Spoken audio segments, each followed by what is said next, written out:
रघुनाथ दास जी। राधे राधे। राधे राधे महर्षि, आपके चरणों में कोटि कोटि नमन। महर्षि, पत्नी, माँ बाप, बहन, बच्चे, इन सब में से पति का कर्तव्य पहले किसके प्रति है? जो भगवत मार्ग पर चल रहा है, सब में भगवान देखता है, वो ऐसे में किसे प्राथमिकता दे? सबसे पहला कर्तव्य है कि हम श्री भगवान के हैं। सबसे पहला कर्तव्य हमारा मनुष्य जन्म में हम भगवान के अंश से, सिद्ध बात है, इसमें कोई भाव करने की जरूरत नहीं। हम तो है ही ना श्री भगवान के। अब जिस समय जैसा कर्तव्य उपस्थित होता है, जैसे पत्नी हमारी अर्धांगिनी है, उसने सर्वस्व समर्पित किया है अपने जीवन को हमारे को, पाणी ग्रहण हम किया। अब उसकी बहुत सी वृत्तियों को साथ में, जैसे मकान समर्पित हो जाए तो उसका जाला भी आपका, उसकी मकड़ी भी आपकी, उसकी छिपकली भी आपकी, ऐसे उसका स्वभाव, उसका वर्ताव आपका। अब आपको संभालना है। अब हमारा दायां हाथ बायां हाथ हमारा ही शरीर, तो आप और आपकी पत्नी, अब आपकी मां है, आपके पिता है, दोनों को चाहिए कि उनको सुख में है, शरीर सुख, वचन के द्वारा, चेष्टाओं के द्वारा सुख। अगर माता पिता का त्याग करके पत्नी का अनुराग पूर्वक हम सेवन करते चल दिए तो हमारा कर्तव्य नष्ट हो गया। अगर हम पत्नी को त्याग करके माता पिता का पक्ष लेके उसके, हमारा कर्तव्य नष्ट हो गया। बहुत विवेक की जरूरत है। उसने संपूर्ण अपने जीवन को दिया, सत्य मार्ग की बात कह रहा हूं, एक संसारिकता से नहीं, अध्यात्म से। अब वो हमारा एक आधा अंग है, तो हमारे अंग को चोट लगे तो हम सह सकते हैं, लेकिन हमारे धर्म को चोट लगे तो नहीं सहेंगे। अगर पत्नी को माँ ने हमारी गाली दिया तो हम पत्नी को दुलार करके समझा लेंगे, देखो हम तुम एक हैं, वो मेरी माँ है, यार क्षमा कर दो, प्यार से रहो ना। माँ को पत्नी ने गाली दिया तो जैसे हम अपने को कोसेंगे बाद में, ऐसे हम डांट सकते हैं, नहीं वो पूज्य है, तुम्हें ऐसे, अगर ऐसे शब्द, तो हमारा मन बर्दाश्त नहीं करेगा आपको, क्योंकि वो पूज्य है। पत्नी हमारा अंग है, मां और पिता हमारे पूज्य हैं। अच्छा, बुढ़ापे में बुद्धि का फर्क हो जाता है, निर्णय में चिड़चिड़ाहट पैदा हो जाती है, स्वभाव में रुक्षता आ जाती है, सोच विचार की कमी भी हो जाती है। हमको उनकी बातें नहीं ध्यान देनी। वो गाली दे रहे हैं, वो निंदा कर रहे हैं, दो रिश्तेदार आए उनसे तुम्हारी निंदा, तुम्हारी पत्नी की निंदा, आपको सब सहना है, उनकी सेवा प्रधान रखनी। ये धर्म पूर्वक आपका गृहस्थ जीवन निर्वाह हो जाएगा। अगर आप मां के पक्ष में होकर पत्नी को प्रताड़ित करते हैं बार बार, ऐसा, तो आप अपने धर्म का नाश कर रहे हैं, क्योंकि वो समर्पित है, ऐसा नहीं है। उसका भी हमें आदर करना है और वो पूज्य है, इसलिए हमको ऐसा भी आदर करना है। कहीं ऐसी परिस्थिति हो जाए कि दो में एक को चयन करना पड़ेगा, कि हम मां को चयन करें या पत्नी को चयन करें, तो हमको चाहिए कि किसी भी स्थिति में पत्नी को अपना संग स्वीकार करके मां की सेवा करनी। त्याग दोनों का नहीं किया जा सकता। उसका पाणी ग्रहण किया है और वो परम कर्तव्य सामने है। अगर पाणी ग्रहण किया हम त्याग कर देते हैं तो वे विचार प्रवृत्ति में चली जाए, गलत मार्ग में, तो हमारा जीवन खत्म हो गया, क्योंकि पाणी ग्रहण किया। अगर पति पत्नी मां का त्याग कर देते तो हमारा धर्म नष्ट हो गया। परम धर्म मां है, चाहे कोई कितना भी बड़ा तपस्वी योगी हो, मां के सामने किसी के लिए चलते। चैतन्य महाप्रभु ने कहा था कि शरीर की चमड़ी की अगर हम जूती बनाकर आपको मां पहनाएं तो भी मैं उरिद नहीं हो सकता। मां तो मां है ना, कैसे हम ऐसा हो सकता है। अच्छा, पत्नी पाणी ग्रहण किया है, चाहे जैसी परिस्थिति हो हमारा उसका साथ रहेगा, तो प्यार में एक बहुत बड़ी ताकत है। हम अगर प्यार से व्यवहार पत्नी से करें तो हमारे हृदय की बात समझेगी, हमारे धर्म की बात समझेगी। पर मां और पिता अगर ये वयोवृद्ध हैं, असमर्थ हैं, तो इनके त्याग करने की बात नहीं सोचनी चाहिए। हाँ, वो समर्थ हैं और भाई हैं और सेवा कर रहे हैं, और पत्नी के कारण ऐसा लग रहा है तो हम दूरी व्यवस्था कर देते हैं, पर उनकी सेवा में पहुंचेंगे। आप यहाँ रहो, आपकी भी व्यवस्था होगी और हम उनको अर्थ और शरीर की सेवा के द्वारा उनको भी, और भाई हैं, हम सुखी करेंगे। ऐसा अगर नहीं है तो फिर हमें ये प्रेम व्यवहार करके बैठाना पड़ेगा कि माता पिता को ऐसा कष्टप्रद जीवन, वो बाहर जाएं, अनाथालय में जाएं, या वो फुटपाथ सेवन करें ऐसा, या उनकी मार पिटाई, नहीं नहीं, ये तो घोर अधर्म हो जाता है। और फिर या फिर बहू आई है, सास ससुर पति मिलकर के उसके साथ अत्याचार व्यवहार, मारपीट का गाली, ये भी बिल्कुल नहीं, ये सब धर्म विरुद्ध आचरण है। फिर तीनों की दुर्दशा होती है, माँ बाप और बेटा तीनों की दुर्दशा होगी, क्योंकि वो पाणी ग्रहण संस्कार धर्म पूर्वक तुम्हें स्वीकार। तुम्हारी बेटी घर में होती तो कैसा व्यवहार करते, बहू आई तो कैसा व्यवहार करती हो, सास ससुर को भी अपने कर्तव्य का, पर हम बूढ़े जनों के लिए छूट देते हैं, जो एकदम बूढ़े हो गए ना, वो हो कर्तव्य। अब हमको उनके भगवान की तरह सेवा करनी, तुम गाली दो तो भी, लेकिन अगर स्वस्थ हो तो तुम्हें विचार करना चाहिए कि बहू की जगह यदि बेटी होती तो कैसा हम व्यवहार करते हैं, तुम्हारी बेटी वहां व्यवहार ऐसा हो तो कैसा रहेगा। तो अगर हम विवेक पूर्वक विचार पूर्वक देखें तो गृहस्थी बड़ी सुख पूर्वक संसार से तरने का उपाय है। सुख पूर्वक आप एक घर में सदगृहस्थ की भांति व्यवहार करते हुए नाम जप कर रहे हैं, अतिथि सेवा संत सेवा, तो आप भगवत प्राप्त महापुरुष हो जाएंगे गृहस्थी में रहते हुए। पर बड़ा कठिन है गृहस्थ धर्म में, क्योंकि विपरीत भावनाएं जब जुड़ जाती हैं परिवार में, तब उनको संभालना बड़ा कठिन हो जाता है। और वो राजी ही नहीं है सास ससुर के साथ रहना, सास ससुर राजी ही नहीं है, ऐसी बहुत बड़ा मतलब बड़ी समस्याएं आ जाती है। उस समय भगवान का सहारा लेकर बहुत धैर्य पूर्वक चलना चाहिए, बहुत सहनशील होकर अगर चले तो हमें लगता है, नहीं तो गृहस्थी में मतलब बहुत कठिन है भजन कर पाना, बहुत कठिन है सबको संभाल के चल पाना। एक को संभाले दूसरा बिखर रहा है ना। और ये तो हमने सुना है बहू का गुलाम है, ये माँ की बात क्यों मानेगा। अब इतनी कड़वी बातें बोली जा रही है, अब उसको सोचता है दो पक्ष हो गए, माँ पिता और पत्नी, अब किसके पक्ष में, पक्ष नहीं, पक्ष में तो माता पिता को ही लेना है। हम और पत्नी एक है, वो दो नहीं है। भाव इस भाव से चला जाता है गृहस्थ में, उनको हमें पूजना है। और ये तो हमारे प्राण है, जैसे प्राणों के दो हिस्से नहीं किए जाते, सही पूछो, पति पत्नी का ऐसा ही संबंध है। वो देखने को दो शरीर है, उसका एक प्राण वाला होना चाहिए कि हमारे वो प्राण है, वो हमारे प्राण है। और प्यार से तो हमें लगता है प्रेम में बड़ी सामर्थ्य है।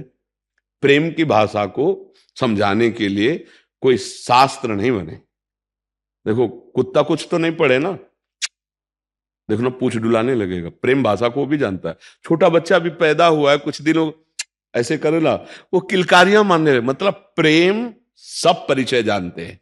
प्रेम और भय का परिचय कहीं पढ़ाया नहीं जाता। छोटे बच्चे को ऐसे करो आप रोने लगेगा, आप कुत्ते को ऐसे करो भागने लगेगा। मतलब भय और प्रेम, ये दो भाषाएं सबको ज्ञान है, सबको ज्ञान है। तो अगर वास्तविक हृदय तो है ही ना, अब बहुत ही हृदयहीन हो तो हम नहीं कह सकते, नहीं तो माताओं बहनों में बहुत हृदय होता है, पुरुष से भी ज्यादा वात्सल्य होता है उनके अंदर। अगर हम प्यार से अपनापन करके, तो हमें लगता है कि सब समस्याओं का समाधान हो जाए। थोड़ी देर अगर गुस्सा, कोई बराबर तो रहता नहीं, तो जब गुस्सा शांत हो जाए तब प्यार से समझा दे। पर माता पिता अगर वयोवृद्ध है तो हमारा प्रथम धर्म है कि दोनों मिलकर उनकी सेवा करें जब तक उनका शरीर है। समझ पा रहे? महर्षि, इसमें एक प्रश्न है, कल हमारे पास आया था। जैसे आप कहते हैं कि माता पिता की सेवा करनी चाहिए, परम कर्तव्य है, बट कभी उनकी मानसिकता और इनकी मानसिकता दोनों में विलग हो जाता है, तो वो इनको घर से निकाल दिए।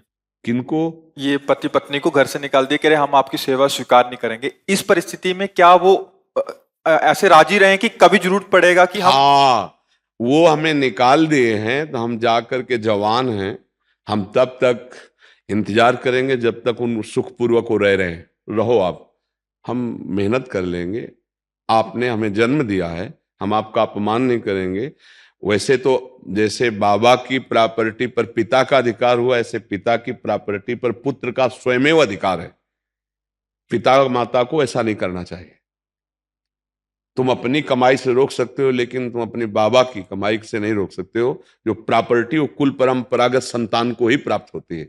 अब वो कहाँ जाए अपनी बहू को लेकर के, अगर नौकरी करे जा करके किसी भी तरह, तो तुरंत थोड़ी हर व्यवस्था हो जाती है। उसके लिए भी कुछ अर्थव्यवस्था चाहिए। तुम निकाल दिए, तुम्हारा बेटा है, तो भारी मूर्खता है, ऐसा नहीं करना चाहिए। पर अगर ऐसा करते हैं तो उनकी पहले मूर्खता है, हमें मूर्ख नहीं होना। हमें जाकर के कोई न कोई उद्योग करना चाहिए, क्योंकि हाथ पैर हैं, उनका विरोध नहीं करेंगे। जैसे ऐसी स्थितियों में फिर पुत्र कहते हैं हम तुम्हें देख लेंगे, किसी विधान से माता पिता अहित करना चाहते हैं, ये धर्म नहीं कहता। ठीक है, आपने हमें निकाल दिया है तो हम उस कष्ट को सहते हुए, लेकिन अगर हमें कान में कभी सुनने को मिला कि आप सैया पर पड़े तड़प रहे, तो हम वो सब भूलकर फिर पुनः आपकी सेवा में आ जाएंगे, पुनः आपकी सेवा में आ जाएंगे। अच्छा, इतनी मूर्खता कभी किसी पिता माता को नहीं करनी चाहिए कि अपनी प्रॉपर्टी बेच दे, पुत्र का अधिकार खत्म कर दे। ऐसा कभी नहीं करना चाहिए, नहीं उसे नरक की प्राप्ति होगी। क्योंकि संतान के प्रति भी कर्तव्य है, उसको आपने पढ़ाया लिखाया, तो जो प्रॉपर्टी आपके पिता की है, आपके पिता ने जैसे आपको प्रॉपर्टी दी थी, ऐसे अपनी प्रॉपर्टी, अपने पिता की प्रॉपर्टी नष्ट करने का अधिकार नहीं पुत्र को दीजिए। ये कुल परंपरागत धर्म चला आ रहा है ऐसा। अगर वो निकाल देते हैं तो फिर इस कोटि का दोष होना चाहिए। हाँ, आपने ऐसा ऐसा ऐसा ऐसा शास्त्रीय दोष होना चाहिए। अगर आप ऐसे निकाल देते कि मेरी प्रॉपर्टी है, तो फिर आपको दुख भोगना पड़ेगा। अगर ऐसा, उसने कोई गलत कार्य कर दिया है, फिर सिद्ध हाँ, हो रहा है इस तो कोटि का अपराध साबित हो गया है कि अब आप हमारे घर में नहीं रह सकते। मान लो आप भाई होकर के बहन के साथ ऐसा व्यवहार कर नहीं रखेंगे, बाहर निकलो। वो बात अलग है कि कोई भारी महत अपराध कर दिया लड़के ने या ऐसा, तो बात अलग नहीं। ऐसे ऐसे धर्म नहीं कहता कि आप बहू और बेटे को निकाल दो, इतना ऐसा नहीं, दुर्व्यवहार हो जाएगा। पर हम फिर प्रार्थना करेंगे कि अगर ऐसे भी माता पिता कर दिए हों तो नौकरी पेशा आदि कुछ उद्योग करके अपना जीवन यापन करे, उनको दंड न दे, उनसे वैर विरोध न करे। और कालांतर में कभी वो ऐसी परिस्थिति में हो कि उनकी कोई सेवा ना करने वाला हो, तो जाना चाहिए और प्रणाम करके पुनः सेवा करना चाहिए। इससे भगवान की कृपा प्राप्त। अगर भगवान प्रसन्न हो गए हमारे धर्माचरण से, तो हमारा सब मंगल हो जाएगा। पर है बहुत कठिन, बहुत कठिन, क्योंकि प्रवचन कर लेना अलग बात है, उसको जब अपने जीवन में उतारे तो बहुत कठिन पड़ता है। सामने से निकाल दिया और वो किस तरह से अपने जीवन को संभालेगा, कष्ट सह रहा, वो लौटकर क्यों सेवा में जाएगा? उसको जब ध्यान आएगा तो आग लगेगी, नहीं लगेगी? हमारे उस समय तुमने सब, और ऐसा कई उदाहरण भी आते हैं कई। इस पक्ष वाले कह रहे थे कि जो वो कह रहे थे कि हमारा बहुत भावना है, क्योंकि आपने इतनी भावना भर दी कि माता पिता की सेवा करनी चाहिए, बट वो एक्सेप्ट ही नहीं कर रहे, वो ऊपर से गाली दे रहे हैं कि चलो यहाँ से। हाँ, उस दिन का इंतजार करें जब वो किसी काम लायक ले जाएंगे और हमारी सेवा की जरूरत होगी, तब कर ले, तब कर ले। अभी देखता रहे कि अपनी ऐसे। तरफ से चूक नहीं हाँ, अपनी तरफ से तो हम यही कहेंगे कि चूक नहीं होनी चाहिए। उनके व्यवहार का वो जाने। हमारा कर्तव्य हमको परम हित प्रदान करेगा, परम लाभ प्रदान करेगा। तनिक्ष जी गुजरात से। राधे राधे महाराज जी, आपके चरणों में कोटि कोटि प्रणाम। गुरुदेव, जाने अनजाने में दोष दर्शन हो जाए तो उसका प्रायश्चित कैसे करना चाहिए? दोष दर्शन हो जाना कोई खास बात नहीं है। दर्शन करके उसका वर्णन करना और उसकी क्रियात्मक घृणा, नफरत, ऐसा चुगली, निंदा, ये दोष दर्शन होना एक वृत्ति है। कोई गलत कर रहा, हमको दिखाई दे दिया, अब हम उसको गलत मान करके उसकी निंदा करना, उससे घृणा करना, अब उसकी क्रिया आ गई, क्रिया में बात सोचनी है। दोष दर्शन तो स्वाभाविक है, जब कोई गाली दे रहा है तो सुनाई दे रहा है ना गाली दे रहा है, गंदा कर रहा है, अधर्म कर रहा है तो दिखाई दे रहा है ना अधर्म है। उसमें वृत्ति आ जाना तो स्वाभाविक है, पर फिर आगे का जो कार्य है उसको हम संभालें, हम किसी की निंदा न करें, तो फिर धीरे धीरे हमारा दोष दर्शन का विभाव मिट जाएगा। दोष दर्शन को कहते हैं छिद्रान्वेषण, दूसरों के प्रति दोष की वृत्ति ढूंढना, क्या कमी है क्या। तो हमें लगता है ये काम हम अपने अंदर करें, अपने अंदर के दोषों को ढूंढ ढूंढ कर निकाले तो हमारा बढ़िया काम बन जाएगा। और जैसे कोई अधर्माचरण कर रहा है तो दिखाई तो देगा ही कि अधर्माचरण कर रहा है, पर अगर हम अध्यात्म मार्ग में पुष्ट होना चाहते हैं तो हमें चाहिए कि हम उसकी निंदा ना करें, हम उसके प्रति घृणा भाव ना करें। हम भगवान से प्रार्थना करें कि उसको सद्बुद्धि दे और वो अधर्माचरण का त्याग कर दे। क्योंकि जैसे कोई शराब पीता है तो शराबी निंदनीय नहीं है, शराब निंदनीय है। अगर प्रार्थना के द्वारा, प्यार शिक्षा के द्वारा वो शराब छोड़ देता है तो अच्छा आदमी हो गया। तो घृणा हमको उन दोषों से करनी है जो दोष हमारा पतन करते हैं, जो सामने वाले का पतन करते हैं। अब वो असमर्थ हो रहा है तो हम समर्थ भगवान से प्रार्थना करते हैं कि प्रभु ये गलत मार्ग में जा रहा है, आज हमारी दृष्टि में आया, तो नाथ इसे आप सद्बुद्धि प्रदान करें, इसकी बुद्धि में ज्ञान प्रकाश करें। हमारा मित्र है तो हम उसे प्यार से समझा सकते हैं कि आप हमारे दोस्त हैं, आपका ये गलत कदम, आपका ये अधर्माचरण आपको हानि पहुंचाएगा, इसलिए प्रार्थना करते हैं ऐसा ना करो। जो रोका गया है वो घृणा बुद्धि के लिए रोका गया है, ये तो नहीं नहीं, उसमें भी भगवान विराजमान है। जिसे आज तुम घृणा बुद्धि से देख, कल वो बहुत बड़ा महात्मा बन सकता है। उसे कहीं संत संग मिल जाए, वो प्रायश्चित कर बैठे अपने कर्मों का, हृदय जलने लगे, तो बड़ा महात्मा बन सकता है। हम घृणा दोषों की करें, उस दोष की निवृत्ति हो गई सो महात्मा हो गया। दोष किसी के अंदर स्थायी थोड़ी है, इनकी सत्ता थोड़ी दोषों की, सत्ता तो श्री भगवान की है, सत्ता तो सत्य की है। ना सतो विद्यते भाव, ना भाव विद्यते सता। कामी है, काम वृत्ति आई है, वो चली जाएगी। अब ये काम वृत्ति से निर्दोष कैसे हो, ये हम भगवान से प्रार्थना करेंगे। उसको बल दें, उसको सद्बुद्धि दें, ना कि उसकी निंदा करने से, अवहेलना करने से, घृणा करने से ना उसका मंगल होगा ना हमारा मंगल होगा। तो हम अध्यात्म मार्ग के पथिक हैं, हम उसका मृदु विरोध करें और भगवान से प्रार्थना करें। मृदु विरोध, जैसे हमारा मित्र है, हमारा पुत्र है, हमारे शासन में है, तो उसे समझा सकते हैं और भगवान से प्रार्थना कर सकते हैं। किसका प्रश्न था? दोष दृष्टि होना कोई खास बात नहीं, दोष दृष्टि के बाद की जो क्रियाएं वो ना हो, वो हमारी मंगलमय। तो दिन है तो दिन दिखाई देगा ना, रात है तो रात दिखाई देगा ना। तो अधर्म कर रहा हमें दिखाई देगा ना कि अधर्म कर रहा है, तो दृष्टि तो होगी, पर हम उसके जो परिणाम हैं वो हम ना माने, निंदा न करें, घृणा न करें, नफरत न करें। क्यों? वो अधर्म करता है, उसे घृणा नफरत ना, वही तुम में आ जाएगा, क्योंकि तुम्हारा गाढ़ चिंतन सत्यत्व भाव से होगा। ये दुष्ट है तो दुष्टता तुम में आ जाएगी, ये नीच है तो नीचता तुम में आ जाएगी। ये बिल्कुल सृष्टि का क्रम है। किसी का जोर से दोष देखकर उस पर घृणा कर लो, वही दोष आप में जागृत हो जाएगा। और सही पूछो तो यदि वो दोष आप में ना हो तो दोष दिखाई ही नहीं देगा बाहर। जब गोस्वामी जी के दृष्टि में राम जी आ गए तो उन्हें जड़ चेतन जग जीव जत सकल राम में जान, उन्हें भगवान दिखाई दे रहे हैं, उनको कहीं कोई दुष्ट थोड़ी दिखाई दे रहा है, वो तो सबकी चरण वंदना करते हैं। तो हम भगवान नाम जप करें और स्वयं अपने हृदय के दोषों को जितना जानते हैं ढूंढ ढूंढ कर उनका त्याग करें।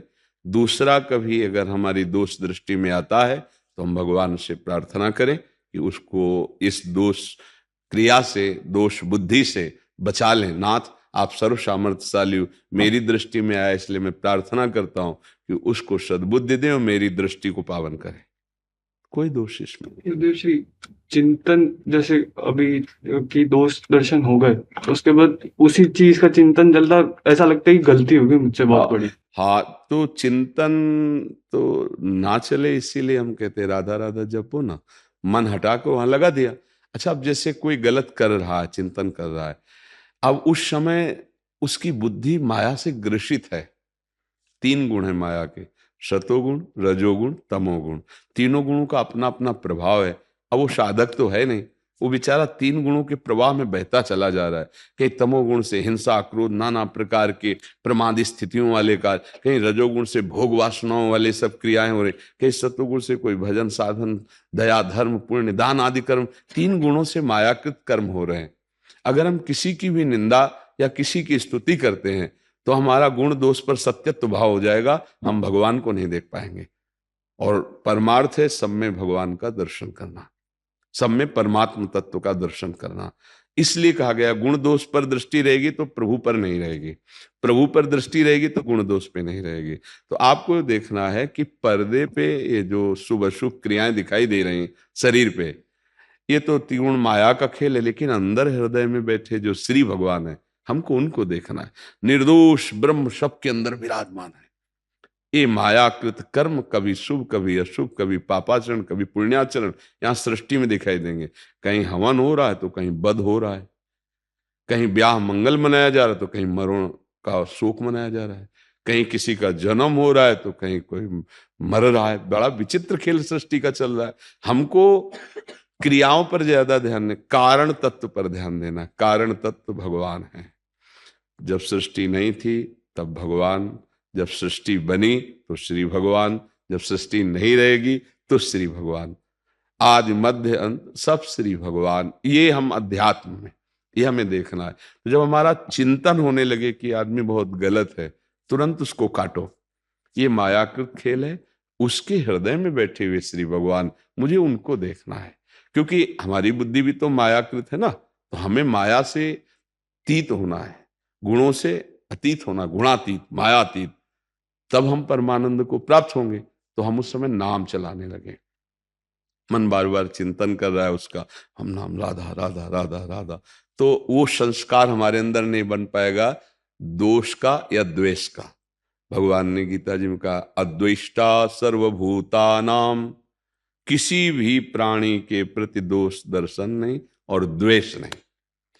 अब जब हम गलत भाव से उसका चिंतन करेंगे तो घृणा या द्वेष, नफरत तो हो ही जाएगी।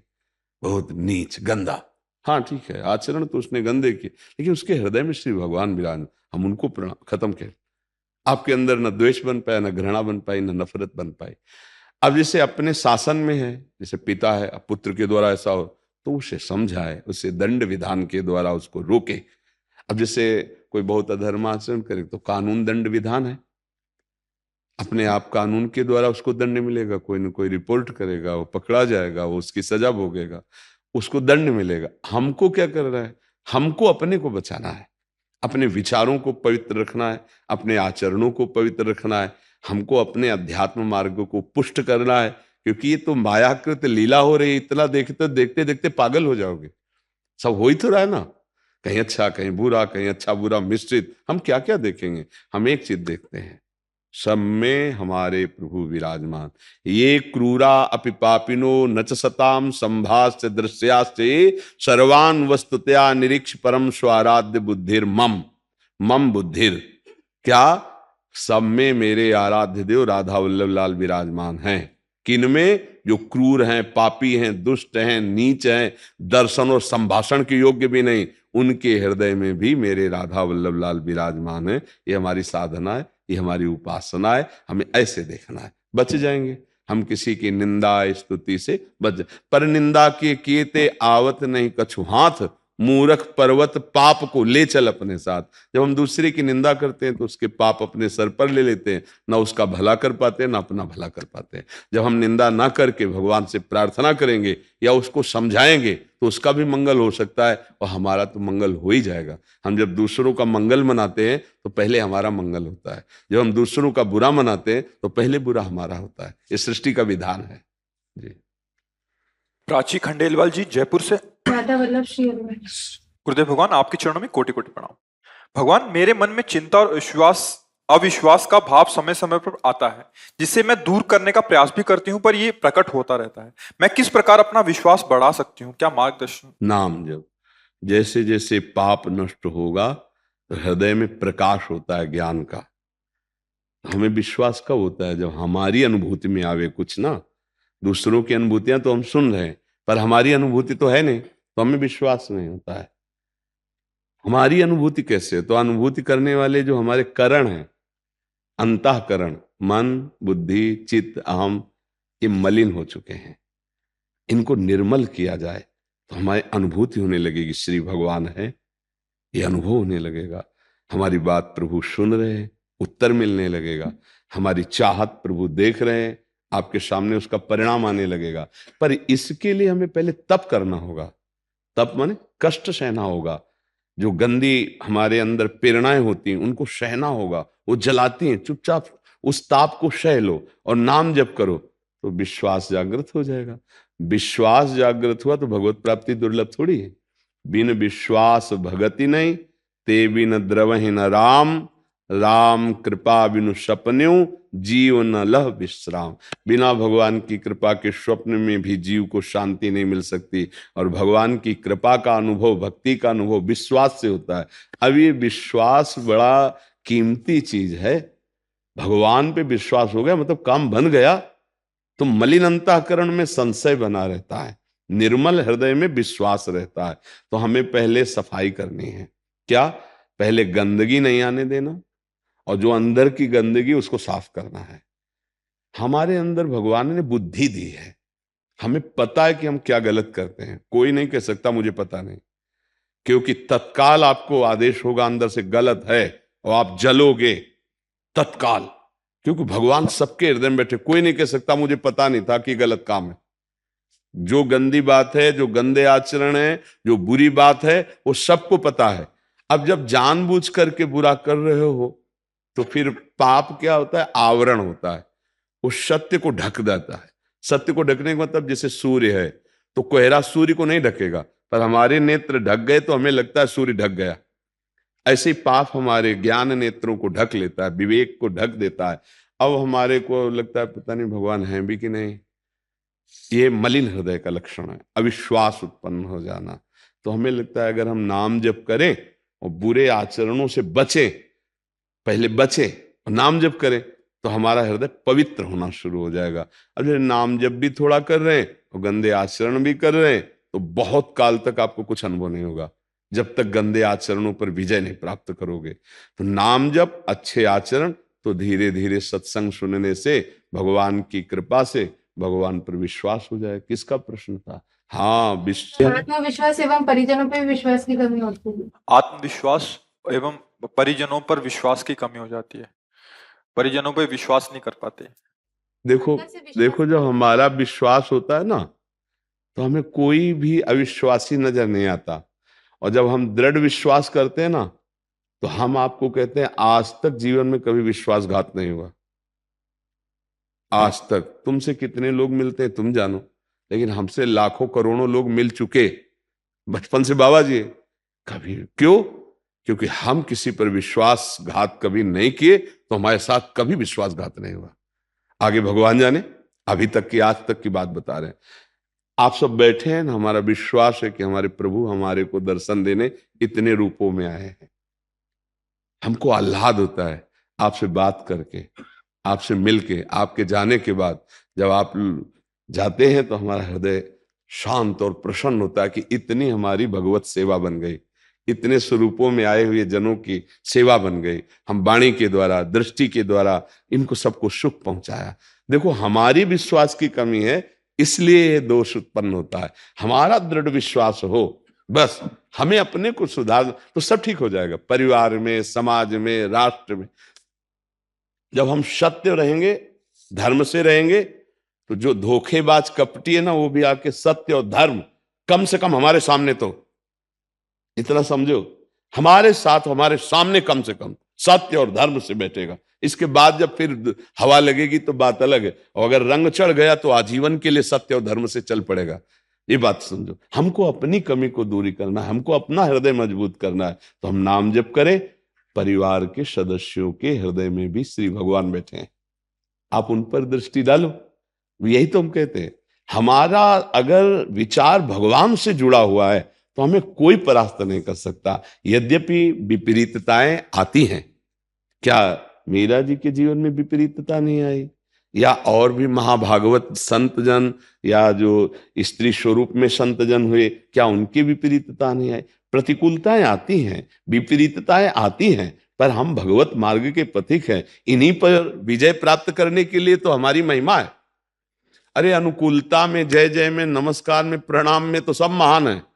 महान तो तब है जब गाली हो, प्रतिकूलता हो, और हम निकल जाए वहां से, हमारे अंदर कोई प्रभाव न पड़े, तब तो बात समझ में आती है। तो पहले आप अपने को मजबूत कीजिए। आपका कर्तव्य है जो उस पर ध्यान दीजिए। सास ससुर से आपको व्यवहार कैसा करना है, पति से कैसा व्यवहार करना है, परिवार के जो निज सदस्य जन है उनके साथ कैसा बर्ताव करना, ये आपका। वो आपके साथ कैसा करते हैं प्रभु देखेंगे। आप अपने वर्ताव से हो तो दुखी नहीं होगी। जब हम अपना वर्ताव अच्छा करके और उससे चाहते हैं वर्ताव कि हमारे साथ अच्छा व्यवहार हो क्योंकि मैं अच्छा करती हूँ, तब हम दुखी हो जाते हैं। ये गलत हो गया। हम अपने कर्तव्य का, धर्म का पालन करेंगे। यदि आप हमें दुख देते हैं तो हम सहेंगे, इसका परिणाम जिसका हम पालन कर रहे हैं वो तुम्हें देगा। धर्मो रक्षति रक्षिता, धर्म की जब आप रक्षा करोगे तो धर्म आपकी रक्षा कर लेगा। उनको दंड अपने आप मिल जाएगा। हम मनाते नहीं, पर अपने आप उनको दंड विधान मिल जाएगा, क्योंकि जो भगवान का आश्रित है तो करो सदा तिनके रखवारी, जिम बालक राखे मातारी। जो अपराध भक्त कर करई, राम रोष पावक सो जरई। तो हमको चिंता क्या कर रही है, इसलिए सावधान।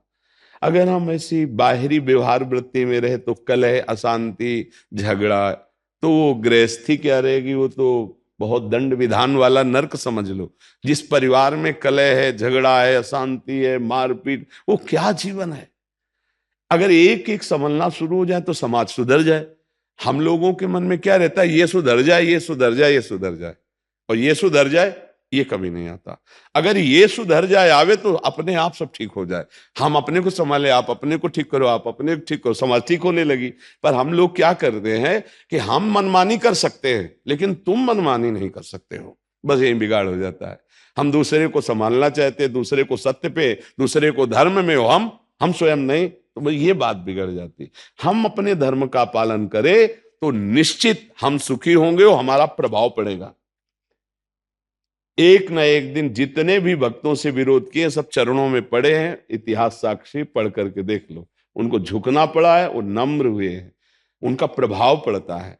धर्म में चलने वाले की कसौटी होती है, उसको प्रतिकूलता मिलेगी, उसको अपमान मिलेगा, उसको निंदा मिलेगी, उसको दुख मिलेगा, पर जो इतने पर भी डटा रहता है फिर उसको पद मिलता है, भगवान की कृपा मिलती, परम पद मिलता है, लौकिक पारलौकिक सब उन्नति मिलती है। इसलिए डरना नहीं चाहिए, धर्म से चलो। जो विरोध करें वो भगवान की तरफ देखो कि देखो प्रभु आपकी आज्ञा में चल रहे हैं, आप मुझे सामर्थ्य दीजिए और आप रक्षा कीजिए। वो सब विधान कर देते हैं, पक्का विश्वास कीजिएगा। माधो सिंह राजा और उनकी पत्नी थी रत्नावती जी, उनका चरित्र पढ़ना, भारी विरोध पैदा कर दिया कि आप संत समागम नहीं कर सकते, आप संतों के बीच मुड़ा करके महल छोड़कर संतों के बीच में अपने ठाकुर जी के लिए नहीं खाऊंगी तुम्हारा, मैं राजरानी नहीं रहूंगी, मैं भगवान की भक्ता हूं और अपने भगवत प्रेमी महात्माओं का संग करूंगी। अब उनको लगा भारी बेइज्जती की बात है, एक राजा की पत्नी राजा से विरोध करके ऐसे संत सभा में।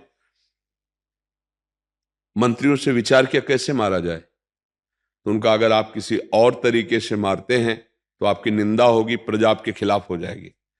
जंगल से एक सिंह मंगाया जाए पिंजड़े में, और जहां वो संत शाला में वहीं छोड़ दिया जाए, पिंजड़े को खोल दिया जाए, वो जाके जितने भी संत महात्मा और वो सब उनको मार देगा, तो सिंह ने मार दिया यही होगा और आप बदनामी से बच जाएंगे। ऐसा मंत्रियों ने सलाह किया, ऐसा ही किया गया। जंगली बबर शेर बंद करके पिंजड़े में लाया गया और वो सब ऊपर बालकनी में राजमहलों की खड़े हो गए कि अब देखे सिंह कैसे उनको मारेगा कैसे। तो पिंजड़े से खुला, सिंह आगे बढ़ा तो दासी जो उनकी सेवा में भगवत भजन में लगाया था, उसने कहा महारानी सिंह, तो आरती करने जा रही थी, पीछे मुड़ी और कहा सिंह नहीं नरसिंह, मेरे भगवान आए। और ऐसे तो जैसे गाय होती है ना, सीधा स्वरूप सिंह, तिलक लगाया, आरती की, प्रणाम किया, सबके होश उड़ गए। जंगली सिंह लाए और मारी छलांग, तो जो बालकनियों में लाए थे ना पकड़ करके और जो मनोरंजन के लिए खड़े थे, अब कैसे मारेगा कैसे, सबको फाड़ के फेंका और जंगल में भाग गया। भगवान भगवान सर्वत्र भगवान है। आखिरकार पूरे चरित्र के पढ़ना, आखिरकार माधो सिंह और मान सिंह दोनों चरणों में आके गिरे, ऐसे चरण पकड़ा रत्नावती जी को और कहा मुझे आपकी भक्ति की महिमा का पता नहीं था, मुझे क्षमा करो, मुझे क्षमा करो। ये अगर हम धर्म से चलते हैं तो धर्म कसौटी भी पेश करता है, संसार विरोध करता है, हम उसको सहें, नाम जप करते हुए भगवान से प्रार्थना करें। देखो किसी भी मार्ग में चलने पर कसौटी तो होती ही है।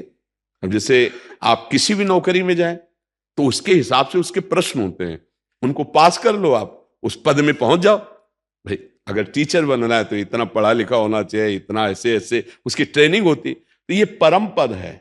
अध्यात्म में भगवान की प्राप्ति कर तो उसकी कसौटी होती है कि भाई आपके हृदय में काम क्रोध लोभ ये, और बाहर निंदा स्तुति अपमान ये, अब दोनों से युद्ध करके निकल जाओ, मुक्त हो गए, संसार पर विजय प्राप्त कर ली, भगवान को प्राप्त कर लिया। इसमें कोई स्त्री पुरुष का मतलब नहीं है, ये शरीर है, हम तुम सब एक ही भगवान के अंश हैं। इसलिए धैर्य पूर्वक नाम जप करो, अच्छे आचरण करो, दूसरों के प्रति सद्व्यवहार, अपने कर्तव्य का पालन करो, आगे भगवान देख लेंगे। क्यों जी। पीयूष चावला जी दिल्ली से। राधा वल्लभ श्री हरिवंश। राधे राधे महर्षि, आपके चरणों में कोटि कोटि प्रणाम। महर्षि, बीज मंत्र क्या होता है? ये किस प्रकार भगवत प्राप्ति में सहायता करता है? अलग अलग बीज मंत्र होता है, एक ही तो बीज मंत्र होता है। देवी जी का अलग है, श्री कृष्णचंद्र जी का अलग है, प्रियालाल का अलग है, युगल सरकार का अलग है। बीज मंत्र का अर्थ होता है उस मंत्र के अधिष्ठात्र देवता को अधीन करने की सामर्थ्य जिसमें है। प्रेम, भद्रकाली, दुर्गा, अलग अलग बीज मंत्र, कोई एक ही बीज मंत्र थोड़ी होता है, अलग अलग बीज मंत्र उस अधिष्ठात्र देवता, मंत्र के अधिष्ठात्र देवता को अधीन करने की सामर्थ्य उस मंत्र में होती है। वो अनुष्ठान किया जाता है, गुरु प्रदत्त। फिर जैसे हमारे निकुंज का बीज मंत्र अलग है, ब्रज लीला का अलग है, अलग अलग मंत्र हैं। बीज का मंत्र का मतलब होता है आराध्य देव को अधीन, प्रेमाधीन कर लेना, आराध्य देव का साक्षात्कार कर लेना। जैसी हम भावना करते हैं वैसे ही आराध्य देव का हमें अनुभव हो जाना उस मंत्र के प्रभाव से, और हम जैसी भावना करते हैं वही सिद्ध हो जाना। जैसे गोपी भाव, सखा भाव, सहचरी भाव, वात्सल्य भाव, दास भाव, ये भक्ति मार्ग में, उपासना में वही उसको बीज मंत्र के द्वारा भाव स्वरूप का अनुभव होता है। जैसे अभी आपको देह भाव है तो अनुभव हो रहा है ना, पुरुष स्वरूप में है। ऐसे भगवत भाव की उपासना का भाव होता है तो वो अनुभव करता है कि मैं प्रभु का सखा हूं। वैसे ही जैसे देह भाव में हो ना तो तुम्हें कोई ज्यादा परेशानी तो नहीं पड़ रही पुरुष ध्यान में, पुरुष अपने आप बना रहता है, इसका ध्यान भी नहीं करते, इसका भजन भी नहीं करते और इसको कभी नहीं भूलते। वो भाव देह प्राप्त होता है बीज मंत्र से, और उसी से भगवान की दिव्य लीलाओं में प्रवेश होता है।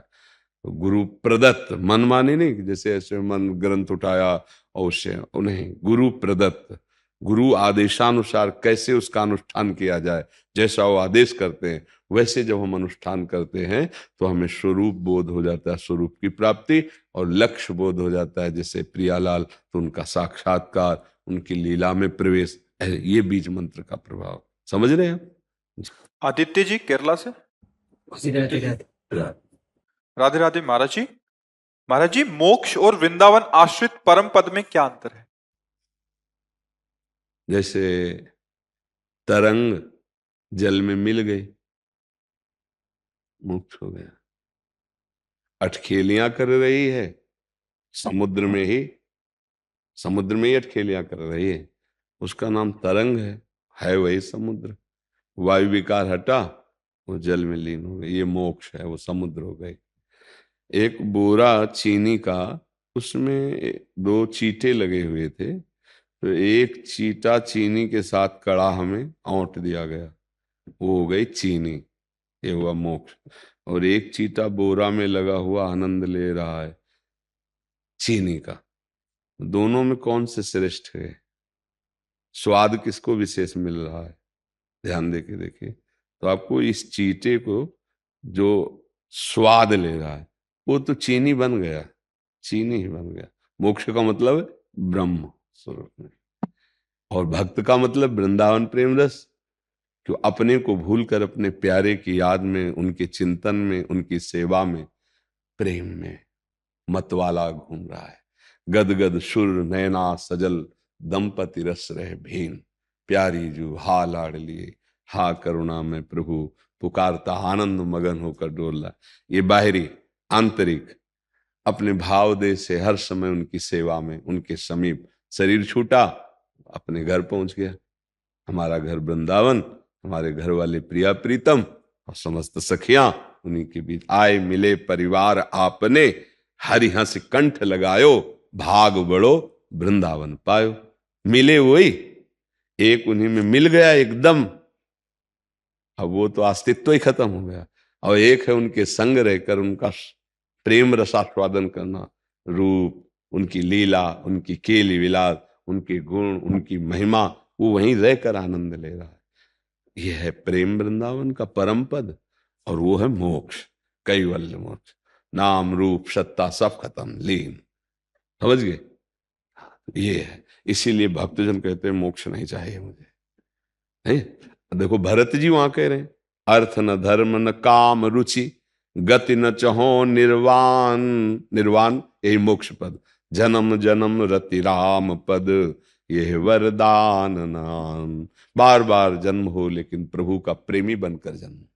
हर जन्म में भगवान की भक्ति करूं, उनकी उपासना करूं। ये जो निजन्मो कर्म बस, तहाँ राम पद अनुराग हूं। चाहे जिस कर्म के प्रभाव से आप जिस योनि में चाहो भेज दो, पर भगवान आपके चरणों में प्रेम हो, ये खास बात। भक्त जनों ने कभी मोक्ष इसीलिए नहीं मांगा। मोक्ष नहीं, हमारे प्रियालाल छूट जाएंगे, मुझे मोक्ष नहीं चाहिए। हमें प्रियालाल में समा नहीं जाना, हमें प्रियालाल के प्रेम में डूबना है, उनके समीप रहना है, उनके सुख में निमग्न होना है। समझ रहे ना जी? सीए राहुल गुप्ता जी मेरठ से। जी राधे राधे। महाराज जी राधे राधे, आपके चरणों में कोटि कोटि प्रणाम। महाराज जी, मेरी जिंदगी का लक्ष्य क्या है, मैं उसको कैसे ढूंढूं? बहुत भटक रहा हूँ, कुछ समझ नहीं आता, क्या जीवन व्यर्थ हो जाएगा? महाराज जी कुछ हाँ, ज्ञान चाहिए। बड़ी कृपा हुई है जो आपके अंदर ये प्रश्न जागृत हुए हैं। हम जीवन मुक्त होने के लिए आए हैं। हर योनियों में हमने वही सब भोग भोगे जो हमारे अंदर चाहत है। बताने की जरूरत नहीं, सबके हृदय में है। जो अंदर चाहत है, सुख पाने की लालसा, भोगों में, ये भोग लूं, ये भोग लूं, ये पद मिल जाए, रुपया मिल जाए, ऐसा मकान हो जाए, ऐसा ऐसा ऐसा, तो मैं सुखी हो जाऊंगा। ये माया की वृत्तियां हैं। जो तुम सोच रहे हो उससे ज्यादा किसी के पास है, पर वो भी सोच रहा है, वो भी तृप्त नहीं है। विश्व में, ब्रह्मांड में कहीं भी किसी, मान लो आप तो अपने को जानते हैं केवल, और सही पूछो तो अपने को भी नहीं जानते। केवल शरीर और वासना को समझ पा रहे हैं, अपने स्वरूप को तो नहीं जानते ना आप। लेकिन यहां तो बहुत सब स्वरूप आते हैं, धनी मानी पदाधिकारी सब। जब तक बच्चा भगवान का भजन नहीं, तब तक कभी किसी को तृप्ति नहीं है, न धन से, न भोगों से, न पद से, न किसी से। एक अशांति है, एक अधूरापन है, एक भय है कि सब छूट जाएगा, आज नहीं तो कल छूट जाएगा। हम मुक्त होने के लिए आए हैं। काम क्रोध लोभ मोह मद मत्सर, इनकी गुलामी से मुक्त होने के लिए आए हैं। हम शरीर के राग से मुक्त होने के लिए आए। हम ये जानने के लिए आए कि आखिरकार हम हैं कौन। ये तो हम नहीं है, ये तो हम नहीं है, क्योंकि वास्तविक ये हम नहीं है। ये हमारा रहने का स्थान है, ढांचा। जैसे हम मकान नहीं है, मकान को बोलते हैं मेरा मकान, इसको बोलते हैं मेरा शरीर। मैं शरीर तो नहीं कोई बोलता ना, मेरा बोलता है ना। तो जैसे मेरा मकान, ऐसे मेरे रहने का स्थान है। मैं तो ये नहीं हूं। अब इसके अंदर पहुंचते हैं तो मेरा मन आता है, मैं मन नहीं हूं। आता है ना, आज मेरा मन उदास है, आज मेरी बुद्धि काम नहीं कर रही है, आज बड़ा चित्त अशांत है। मतलब वो भी मैं नहीं निकला, वो भी मेरा के अंतर्गत आया। जैसे शरीर, ऐसे ही अंदर का मन बुद्धि चित्तांकार सूक्ष्म शरीर, और तीसरा है स्वभाव कारण शरीर। बोले यार इस व्यक्ति का स्वभाव बहुत गंदा है। तो कहता है देखो मेरा स्वभाव ऐसा ही है। वो भी मेरा बोला, मैं नहीं बोला, मैं स्वभाव नहीं बोला, मेरा स्वभाव बोला। तो तीनों शरीर, स्थूल सूक्ष्म कारण, ये मैं नहीं। तो मैं हूं कौन? मैं यही जानने के लिए आए हो, भगवत प्राप्ति के लिए आए हो। अब सब शीशा में हमारे रूप को दिखाने की सामर्थ्य है, पर उसमें गंदगी मल चल गया है, अब उसको साफ करना पड़ेगा। मन जब निर्मल हो जाता है, बुद्धि जब निर्मल हो जाती है, तो इसी से हम भगवत साक्षात्कार कर लेते हैं। अभी मलिन मन है, तो शीशा तो है पर गंदा है, तो प्रतिबिंब नहीं दिखाई देगा। इसीलिए भगवान ने कहा निर्मल मन जन सो मोहि पावा। मोहि कपट छल छिद्र न भावा। अब हमें पहले मन की सफाई करनी है। गंदगी क्या चढ़ी है? ये काम, क्रोध, लोभ, मोह, मद, मत्सर, ये गंदगी चढ़ गई हमारे मन में। अब उसके साफ करने का जो साबुन है वो सत्संग है। सत्संग, जितना सत्संग सुनोगे और नाम जप करोगे उतने ही आपका मन धुलता चला जाएगा। ये साबुन और जल दोनों चाहिए ना, केवल साबुन ही से साबुन लगा दिया अब जले नहीं तो कैसे? तो सत्संग और नाम जप, ये दो है मन की धुलाई के लिए। रोज सत्संग सुनो और नाम जप करो। तो सत्संग तुम्हें अच्छे आचरण बताता है, बुरे आचरणों का त्याग बताता है। तो बुरे आचरण त्याग दो, अच्छे आचरण करो, नाम जप करो। तो जैसे जैसे हृदय निर्मल होगा वैसे वैसे आप अपने को जानने लगेंगे, अपने प्रभु को जानने लगेंगे। नाम जप करो। यहां भगवत प्राप्ति के लिए आए हो। साधन धाम मोक्ष कर द्वारा, पाए न जे परलोक सम्हारा। सो परत्र दुख पावई, सिर धुनि धुनि पछताए। कालहि कर्मय ईश्वरय, मिथ्या दोष लगाए। रोज हमारी आयु नष्ट होती चली जा रही। 40 वर्ष 50 वर्ष व्यतीत हो, 50 वर्ष नहीं, अपने लोग देखो, कोई 45 का, कोई 50 का, कोई 25 का, कोई 30। इतने वर्ष व्यतीत हो गए, हाथ कुछ लगा नहीं। शुरुआत जहां से हुई थी वही अब भी है। ये भोग लूं, ये देख लूं, ये खा लूं, ये सूंघ लूं, ये वही कब तक ये चलता रहेगा? फिर मर जाएंगे, फिर किसी नई योनि में जाएंगे, फिर यही करेंगे, फिर मर जाएंगे। ये कब तक चलता रहेगा?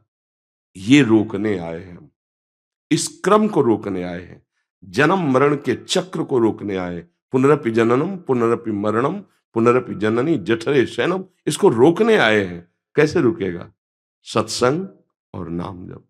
साधन को हरि भजन है, कै सत्संग सहाय। सत्संग तुम्हारा साथी सहयोगी होगा और तुम्हें पार करेगा नाम। अब नाम जप नहीं है तो फिर पार नहीं हो सकते। तो सत्संग भी मिल रहा है भगवत कृपा से, मिल रहा है ना, तभी तो आए हो आप। तो अब नाम जप करो और सत्संग सुनो और अंदर ही अंदर प्रभु से प्रार्थना करो कि प्रभु मुझे ये ज्ञान दे दो। मैं जानना चाहता हूं कि मैं कौन हूं, आप कहां हो मेरे हृदय में, ये मैं पाना चाहता हूं। यही है दशांगुलम। शास्त्र शीर्षा पुरुषा सहस्राक्षा सहस्त्रपात सभूमि ग्वं सर्व तस्प्रत्वात्यतिष्ठत् दशांगुलम।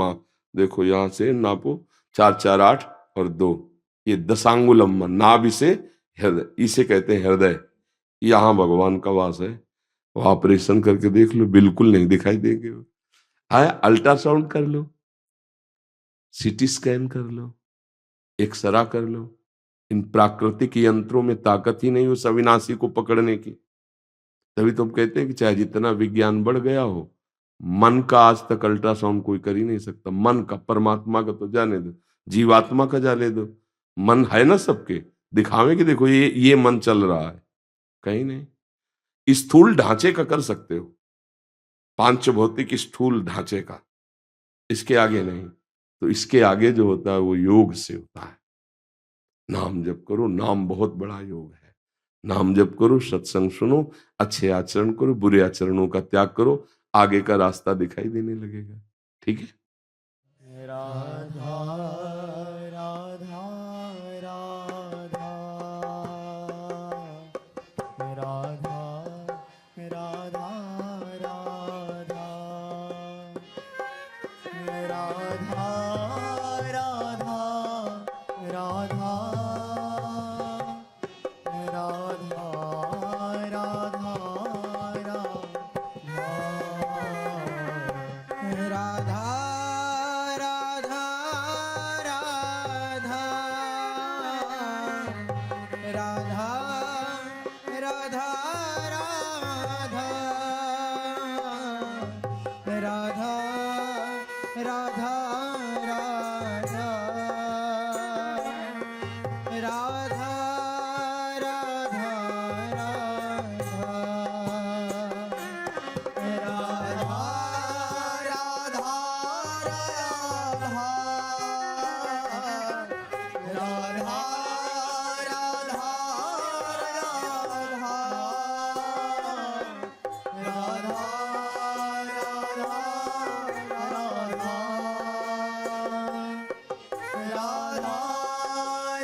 राधा राधा राधा राधा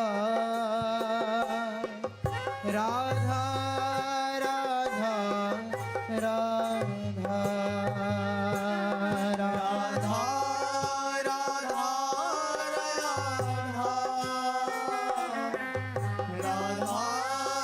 राधा राधा